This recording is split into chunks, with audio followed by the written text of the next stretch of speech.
মেহরাজ ভাই, খবর শুনেছেন নাকি? কি হয়েছে ভাই? চট্টগ্রামের এক গ্রাম থেকে 3 জন এমপি, তাই নাকি? চট্টগ্রামের রাউজান থেকে 3 জন এমপি নির্বাচিত হয়েছে। ও আচ্ছা, বিষয়টা আসলে অনেক ভাই এরকম না। বিষয়টা হচ্ছে ওরা একই বাড়িতে বা একই গ্রামে যদি বলি, তারা একই গ্রাম কিন্তু ভিন্ন ভিন্ন 3টি আসন। যে আমি যদি আপনাকে বলি, সেটি একটি চট্টগ্রাম 10, আরেকটি চট্টগ্রাম 6 এবং 7। অর্থাৎ গিয়াসউদ্দিন কাদের চৌধুরী, সালাউদ্দিন কাদের চৌধুরীর ছেলে যিনি, অর্থাৎ হুমাম কাদের চৌধুরী, তিনি এক আসন অর্থাৎ 7, এবং চট্টগ্রাম 10 আসন থেকে সাইদ আল নোমান। আসলে এই 3 জনের বাড়ি কিন্তু হচ্ছে চট্টগ্রামের এই গহিরা, অর্থাৎ রাউজানের যে গহিরা সেখানে।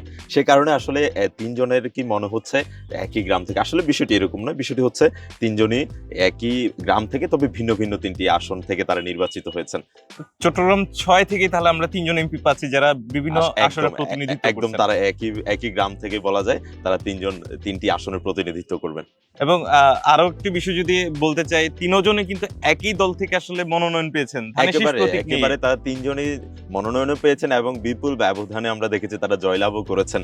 তো সব মিলিয়ে আমি বলি, তাহলে এটাতে কিন্তু এক ধরনের সবার মানুষের মধ্যে একটি কৌতূহল থাকে যে একটি গ্রাম থেকে 3 জন আসলে কিভাবে একই সংসদ সদস্য হতে পারে। এই বিষয়টি হচ্ছে তিন জনই আসলে ভিন্ন ভিন্ন 3টি আসন থেকে সংসদ সদস্য নির্বাচিত হয়েছেন। চট্টগ্রামের রাউজান কিন্তু আসলে রাজনৈতিকভাবে খুবই প্রসিদ্ধ, তাই না?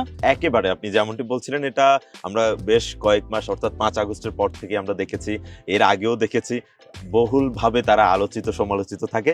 এবারও এই ঘটনাটা কিন্তু নতুনভাবে আবার একটু কিন্তু সেই আলোচনার জন্ম দিয়েছে এবং মানুষের মধ্যে একটি কৌতূহল সেটির আসলে জন্ম দিয়েছে।